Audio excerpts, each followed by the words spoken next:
హరి ఓం.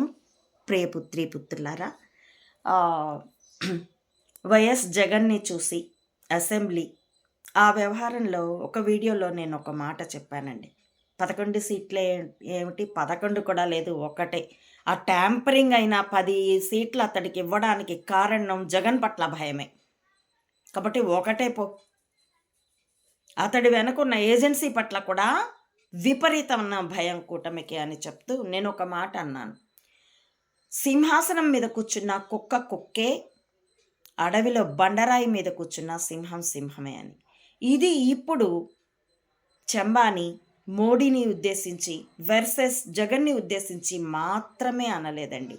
ఈ మాటని నా బ్లాగులోనే ఎప్పుడో పివి నరసింహారావు పార్థివ దేహాన్ని కూడా Sonia Antonio Maino Italy spy ఇండియాకి వయా లండన్ స్మగిల్ అయిందే, ట్రాన్స్మిట్ అయిందే, ట్రాన్స్ఫర్ అయిందే ఆ గూఢచారిణిని రిఫర్ చేస్తూ ఆ సంఘటనలు వివరించేటప్పుడు నాకు గుర్తుండి ఈ దేశాన్ని ఎవరు కాపాడాలి అనే లేబుల్లో, రాజకీయపు లేబుల్తోనూ ఆ సంఘటనలు వివరించేప్పుడు ఈ సాల్తీ ముందుగా ఆయన అవమానించి పంపించి టికెట్ కూడా ఇవ్వకుండా తదుపరి సీతారాం కేసరి అనే పప్పెట్ని just equal to Manmohan Singh అలాంటి పప్పెట్ని ఏఐసిసికి ప్రెసిడెంట్గా పెట్టి తదుపరి అప్పటికి కలగొరగంపల గవర్నమెంట్స్ నడుస్తున్నాయి.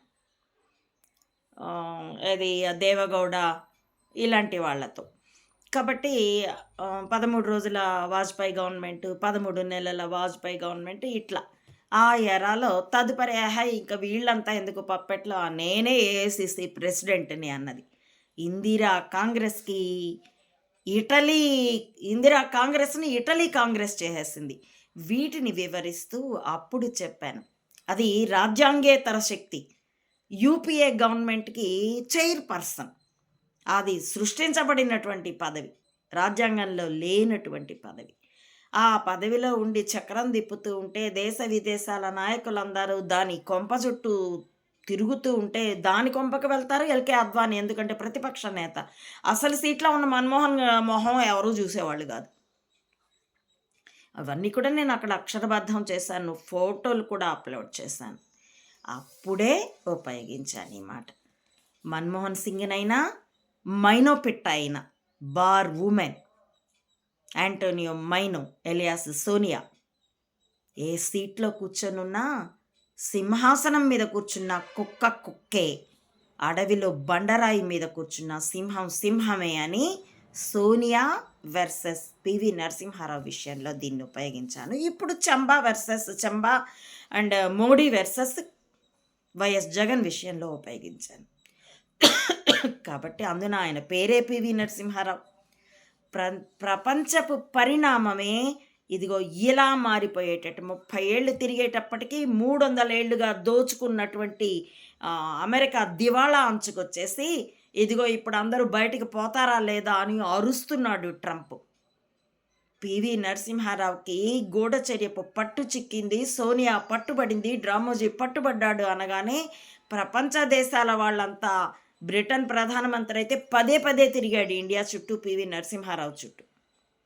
తదుపరి అమ్మఒడి బ్లాగ్లో వీటన్నిటిని వివరించుకుంటూ వస్తూ ముందు రిలీజ్ చేస్తాం, తర్వాత ఒక 8 నెలలు ముందు భారతదేశం మీద భారతీయత మీద రాజకీయ రంగం ద్వారా కుట్ర ఇది రాసుకుంటూ వస్తూ వేలుపిళ్ళై ప్రభాకరన్ రాజీవ్ హత్య, వాడికి లెబనాన్ ఇచ్చింది శిక్షణ, ఏమిటి లింకు?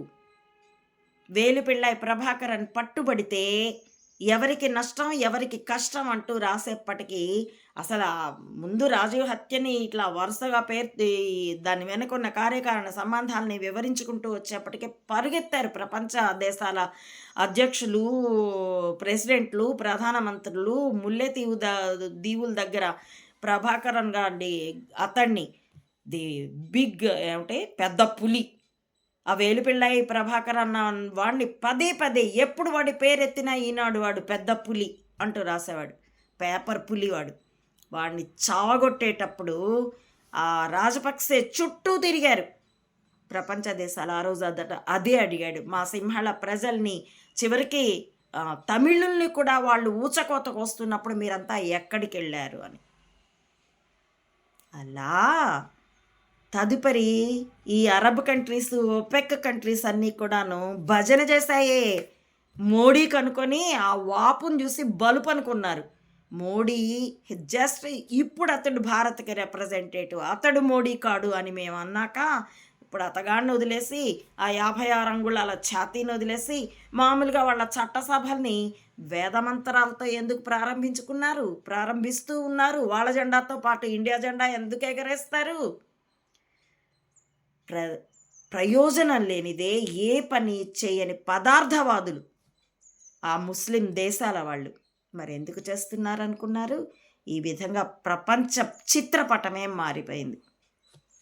ఇప్పుడు $5 మిలియన్ అంటే రూపాయల్లోకి వస్తే రమారమి 40 కోట్లకు పైచిలుకు అంత ఇస్తే ఒక్కొక్కడు అక్కడ ఉండొచ్చట, గోల్డ్ కార్డు ఇస్తాట. అలాంటప్పుడు అసలే విదేశాల్లో అమెరికాలో, ఆస్ట్రేలియాలో ఉన్నది ఎక్కువ తెలుగు వాళ్ళే, ఎక్కువ మంది భారతీయులే. ప్రపంచ దేశాలకి పొట్ట చేత పట్టుకొని వలసపోవడం పెద్ద తప్పు కాదు. అక్కడ తాము ప్రభావశీలం అవ్వాలి అని అనుకోవడం మాత్రం తప్పే. అద్దె కొంప, సొంత కొంపలో ఉన్నారా? ఈ దేశంలో మరకలు కిరకలు తీవ్రవాదం చేస్తే అదే అంటున్నాం కదా, మీది అద్దె కొంప, మీ ధర్మం మీ మతం ఇక్కడ పుట్టలేదు, మా ధర్మం ఇక్కడ పుట్టింది, మాది సొంత ఇల్లు, మీది అద్దె ఇల్లు. సో ఒళ్ళు దగ్గర పెట్టుకొని ఉండండి అని హెచ్చరికలు నా ఫేస్బుక్లో చూసుకోండి, నా యూట్యూబ్లోనైనా చూసుకోండి. మా వర్గం తరపున మేము ఇచ్చి ఉన్నాం. అలాగే వీళ్ళు కూడా ఇప్పుడు ఈ ఆయా దేశాలు వలసలు వెళ్ళిన వాళ్ళు, ఉదాహరణకి భారతీయులైనా, తెలుగు వాళ్ళైనా, పాకిస్తానీలైనా, ఆఫ్ఘనిస్తానీలైనా, చైనీలైనా వలసలు పోయిన వాళ్ళు వెనక్కి రావాలంటే వాళ్ళ యొక్క మాతృదేశాలు కూడా అక్కడ 40 కోట్లు కట్టలేక వెనక్కి వస్తున్నారు కదా. ఇక్కడ కొడితే ఇక్కడ డబ్బులు కట్టండి అప్పుడు రాణిస్తామంటే ఏమవుతుంది బ్రతుకులు? అందుకే పరిగెత్తకండ్రా, ఏది రాసి పెట్టుందో అదే ఉంటుంది. ఉన్న చోట ఉండండి, 10 మందితో ఉండండి, బంధాలతో ఉండండి. జననీ జన్మభూమిశ్చ స్వర్గాదపి గరీయసి అన్నది గుర్తుపెట్టుకోండి. అంటే 70లో పాకిస్తాన్తో యుద్ధం ఓడిపోయాక, బంగ్లాదేశ్ పాక్ నుండి విడిపోయాక మేధో వలసలంటూ ఇందిరాగాంధీని చెండుకు తిన్నారు. ఆ మేధో వలసల వెనక ఉన్న కమ్మ రాజకీయం ఇప్పుడు కనిపిస్తుంది కదా, తానాలతోనూ, ఆటాలతోనూ, నాటాలతోనూ. కాబట్టి పరిశీలించుకోండి. కనుక సింహాసనం మీద కూర్చున్న కుక్కే, ఆ కుక్క మోడీ అయినా చంబా అయినా, బండరాయి మీద కూర్చున్న సింహం సింహమే. అది సామాన్యుడైనా, పివి నరసింహారావు అయినా, జగన్ అయినా కూడా. చెక్ యువర్ సెల్ఫ్ కూటమి, check yourself mister Chamba, and ask your idiotic son, the writer of Red Book, to check himself. As well, ask your people to check themselves to use the tongue and keyboard. That's it. Hari Om. ప్రియపుత్రి పుత్రులారా, నా ఈ వీడియోల కంటెంట్ మీకు పరిశీలనార్హము అనిపిస్తే, నచ్చితే please like, share and recommend my channel to others. As well subscribe it. Please support Ammaodi Mata Anantananda to spread the truth of either spying or spirituality up to the roots of the society. As well, support me financially also to win this war with wisdom as weapon. www. ధర్మం కోసం మెదళ్ళే ఆయుధాలుగా యుద్ధం. Thank you for watching.